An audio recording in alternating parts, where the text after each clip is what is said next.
You know, there's something familiar about Alien Syndrome, but I just can't quite put my finger on what. I've got it. It's a ripoff of Xenophobe.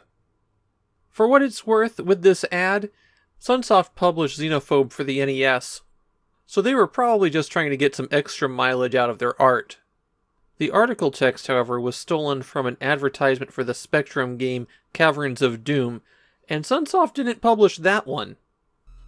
Alien Syndrome is our first game that was a licensed release in Japan, and unlicensed release in the US.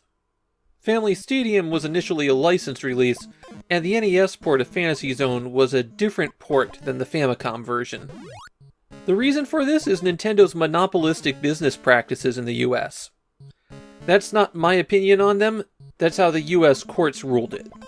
In the US, any licensed game also had to be exclusive to the NES. The few that were multi-platform were often radically different ports.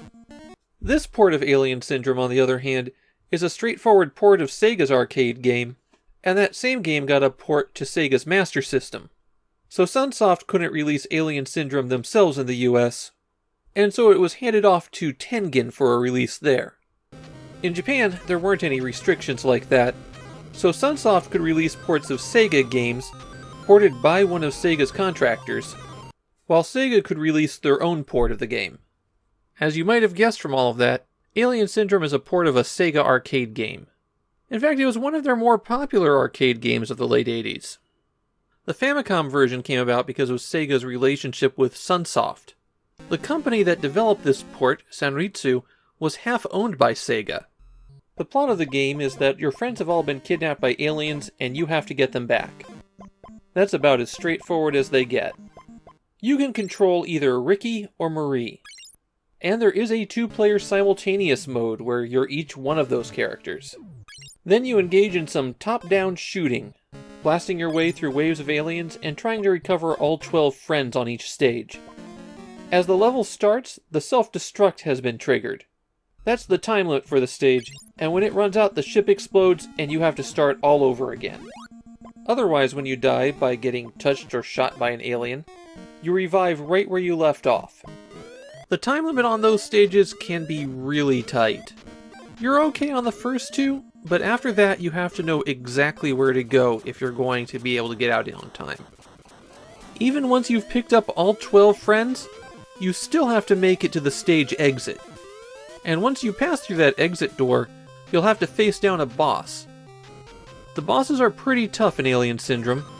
They have weak points that are only exposed for a brief moment, and they tend to spawn a lot of other little enemies. Your time's refreshed when you reach the boss, but you don't get that much time back. And if you have a weak weapon when you get there, you could find yourself in some real trouble. You get different weapons as you explore the stage and find these panels stuck to the walls.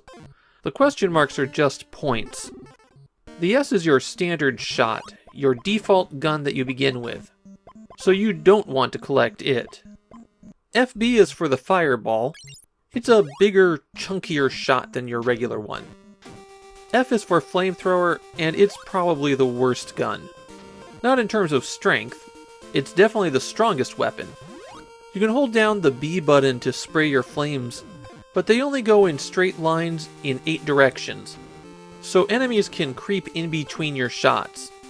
And when you hit an enemy with the flamethrower, it cuts off immediately. So with the flamethrower, you get a short-range weapon and you have to hit attack over and over again. It winds up feeling very unsatisfying. The laser does the least damage, but it's a penetrating shot. That makes it a great choice as you're wandering around the stage. What I try to do is pick up the laser for collecting friends, and then switch to the fireball when it's time to go to the boss. There's also a W panel that warps you to one specific spot on each stage. On the later levels, it's a very good idea to incorporate that panel into your path. Along the walls, you'll find maps. When you run into those, you'll see the positions of all of your friends, and you hit select to get back into the action. The early stages of Alien Syndrome are pretty easy, but from about stage 3 on, the difficulty ramps up.